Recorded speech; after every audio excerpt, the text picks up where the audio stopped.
اتحاد کے نام پر یہ دھوکہ دیا جا رہا ہے. کبھی بھی اشرفی رضوی اختلاف تھا ہی نہیں.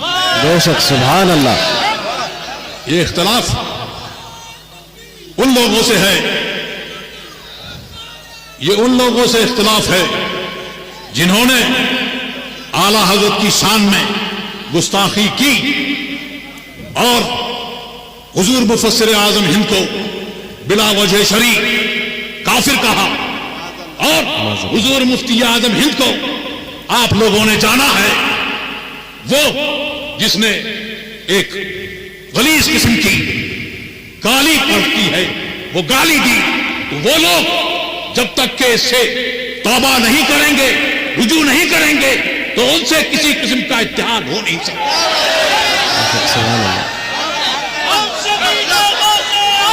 مفتی اعظم، مفتی اعظم. ہم شبیہ غوث اعظم کون ہیں؟ ہم شبیہ میں نعرہ لگاتا ہوں، ہم شبیہ غوث اعظم. مفتی اعظم، مفتی اعظم. بہت شاٹ میں حضور مفتی اعظم ہند نے فرمایا مجھے اپنی الفت میں ایسا، مجھے اپنی الفت میں تو ایسا گما دے کہ میں خود کہہ اٹھوں منم غوث اعظم. حضور تاج الشریعہ نے اس کی تشریح فرمائی کہ کیا کہہ رہے ہیں کہ مرید اور پیر میں کوئی کسی قسم کا فرق نہ رہے، اور فرمایا حضرت باقی باللہ نے، ان کے باورچی نے روٹی بہت اچھی پکائی، بہت اچھی روٹی بنائی، آپ بہت خوش ہوئے اور پوچھا مانگ کیا مانگتا ہے؟ اس نے عرض کی کہ میں یہ چاہتا ہوں کہ آپ کی طرح ہو جاؤں، مجھے اپنی طرح بنا لیجئے.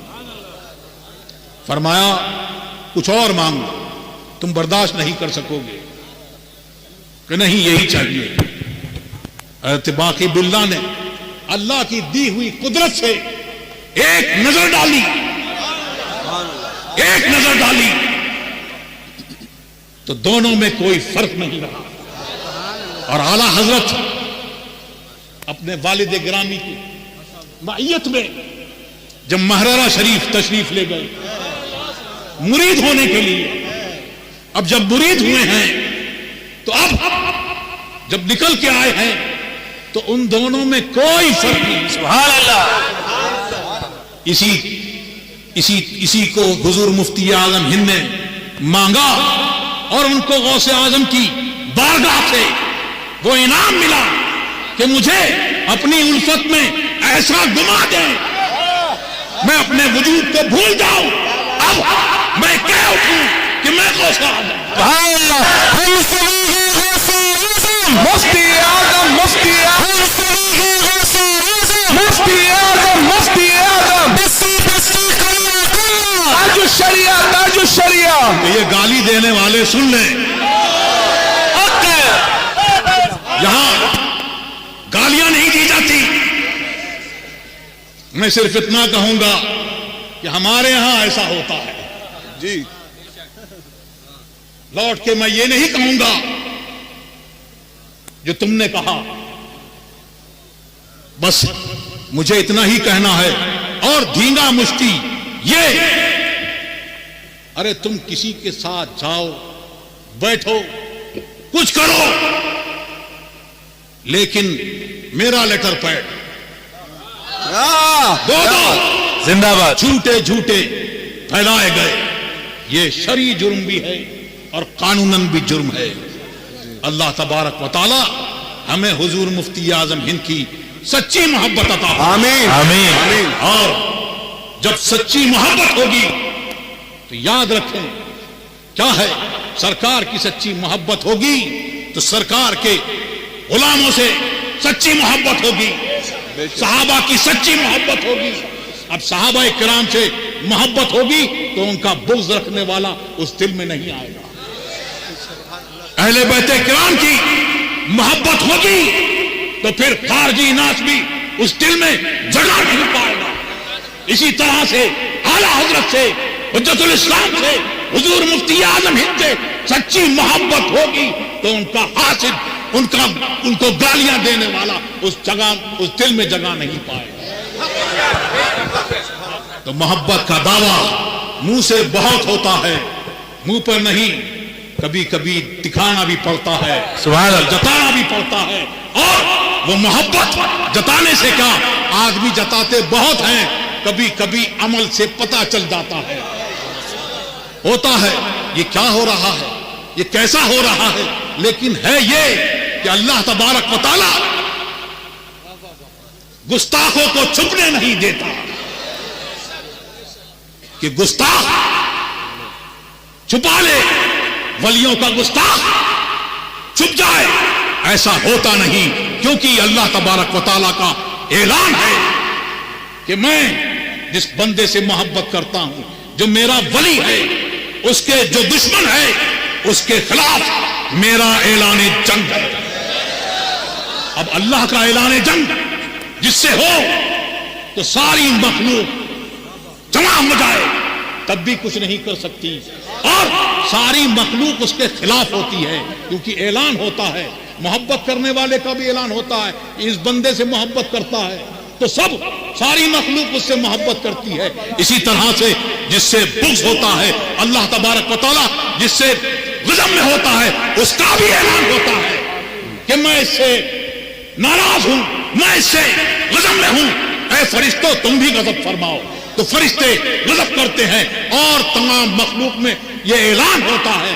تو ہوتا کیا ہے کہ سب کچھ چاہے وہ کتنا چھپا لے، ایک ہی چیز اس کے ساتھ میں رہتی ہے. شیطان کے ساتھ بھی ایک ہی چیز رہی تھی، تکبر، اور عقل ساتھ چھوڑ دیتی ہے. تیرا کچھ نہیں ہو سکتا، سلام، اس کو سلام کر کے چلی جاتی ہے. ایک ہی چیز اس کے ساتھ میں رہتی ہے، تکبر. تو ساری مخلوق اس کے خلاف ہوتی ہے. ساری مخلوق جب خلاف ہے تو یہ دل بھی اسی کی مخلوق ہے، یہ دماغ بھی اسی کی مخلوق ہے، یہ زبان بھی اسی کی مخلوق ہے. وہ چاہتا ہے جو خدا خواہد کہ پردہ کس درد میں لسندر نہ لے پاکا برد. کہ جب اللہ تبارک و تعالیٰ چاہتا ہے کہ کسی کا پردہ چاک کر دے تو وہ محبت کا دعویٰ چاہے کتنا ہی کرے.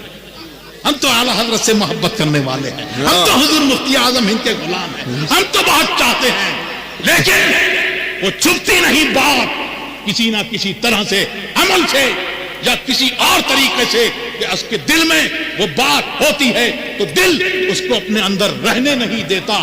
زبان اس کی ترجمہ اور اس کی زبان سے یہ جان جاتی ہے کہ یہ گستاخ ہے. تو اللہ تبارک و تعالی ہم کو مسلک اعلیٰ حضرت پر قائم رکھے، آمین، اسی پر ہمارا حشر فرمائے. آمین. اور تاج الشریعہ کا ایک پیغام اور ہے، وہ فرماتے تھے، فرمایا انہوں نے، اور آج بھی وہی پیغام ہے کہ یہاں بیٹھے ہوئے لوگ جتنے لوگ ہیں، اس کو بھی، ان کو بھی، اسجد رضا کو بھی جانچو، دیکھو، کیا بات ہے، پرکھو. کیا بات ہے، کیا بات ہے. جو چلے گئے قبر میں حق کا پیغام دیتے ہوئے، اب ان کی سچائی بدل نہیں سکتی. اللہ تبارک و تعالیٰ بدلنے سے محفوظ رکھے، بدلنے سے ہم سب کی حفاظت فرمائے. تو جو زمین پر ہیں ان کو پرکھو، اس پر، اس کسوٹی پر دیکھو. جو قبر کے اندر چلے گئے زمین کے اندر، یہ ان کے جیسے ہیں تب تو ٹھیک ہے، ورنہ جو پیغام وہ دے کے گئے ہمارے لیے وہی کافی ہے. تیرے غلاموں کا نقش قدم ہے راہ خدا، وہ کیا بہک سکے جو یہ سرار. سبحان اللہ، سبحان رسول اللہ،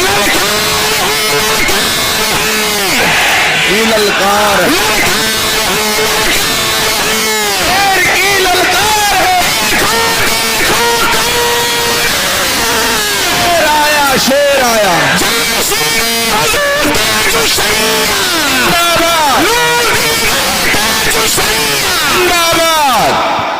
اور تاج الشریعہ حضور مفتی اعظم ہند کے بارے میں کیا فرماتے ہیں؟ سبحان اللہ. تیری مدحت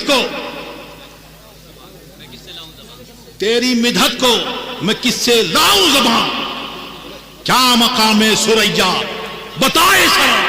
اور فرماتے ہیں کہ میں کیا، بڑے بڑے علم والے وہاں پر دیکھیں گے تو وہ بھی ان کے مقام کو بتا نہیں سکیں گے. یہ مقام ہے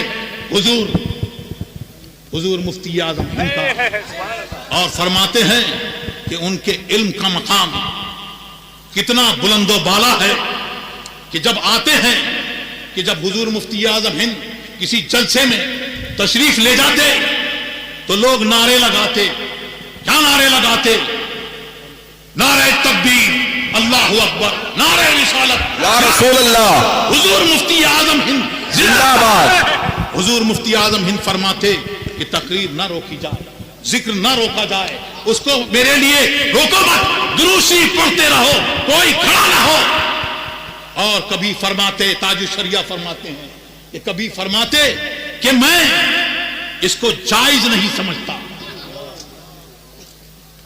حضور تاج الشریعہ فرماتے ہیں کہ مجھے بڑی اضطراب ہوا کہ یہ کیا معاملہ ہے. اللہ تبارک و تعالیٰ کا ذکر کر رہے ہیں اور ذکر سے وہ کر رہے ہیں اور حضور مفتی اعظم ہند فرما رہے ہیں، لیکن فرماتے ہیں وہ حضور مفتی اعظم ہند نے جو فرمایا اور جو عمل کیا، وہ بعد میں جو افتاء کی خدمت کرنے والے ہیں، جو ان کی خدمت میں بیٹھنے والے ہیں، انہوں نے جانا.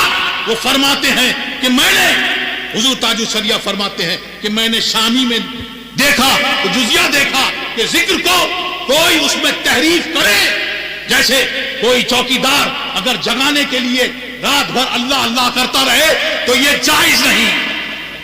اور فرماتے ہیں کہ مجھ کو اور ایک جزیہ ملا غالباً عالمگیر وغیرہ میں کہ یہ فرمایا کہ عالم اگر لوگ نعرہ لگائیں تو یہ جائز نہیں ہے، اس کے لیے جائز نہیں ہے. کیوں؟ اگر وہ ذکر کے طور پہ، کیونکہ یہ خبر کے طور پہ کر رہے ہیں، اور اگر ذکر کے طور پہ کریں تو یہ ہو. تو فرماتے ہیں کہ لوگ چاہتے ہیں کہ ہم بہت آئیں تو نعرے لگیں، لوگ کھڑے ہوں، لیکن حضور مفتی اعظم ہند کا، ان کا فقہ، ان کا تقوی. سبحان اللہ، سبحان اللہ. مفتی اعظم اور تاج الشریعہ فرماتے ہیں مفتی اعظم یکے از مردمان مصطفیٰ. سبحان اللہ، سبحان اللہ. مصطفیٰ پیاروں کے صلی اللہ علیہ وسلم سرکار کے شعروں میں سے ایک شعر کا نام مفتی اعظم. سبحان اللہ، سبحان اللہ. مفتی اعظم یکے از مردمان مصطفیٰ، اس مزائے مصطفیٰ سے دشمنیاں چھین گئی. واہ، سبحان اللہ، حق ہے. اور تاج الشریعہ آخر میں یہ پیغام دے کے جاتے ہیں اور کہتے ہیں جو پیا کو بھائے اختر. واہ، سبحان اللہ. آج کل معاملہ دوسرا ہے، الٹا ہے کہ جو چیا کو بھائے. طبیعت نہیں، طبیعت گناہوں کی طرف مائل ہوتی ہے، لیکن وہ ہے جو اپنی طبیعت کو شریعت کے مطابق ڈھال دے. سبحان اللہ. جو پیا کو بھائے اختر، سبحان اللہ، سبحان اللہ، وہ سہانا راگ ہے جس سے نہ خوش ہو پیا ہو راگنی اچھی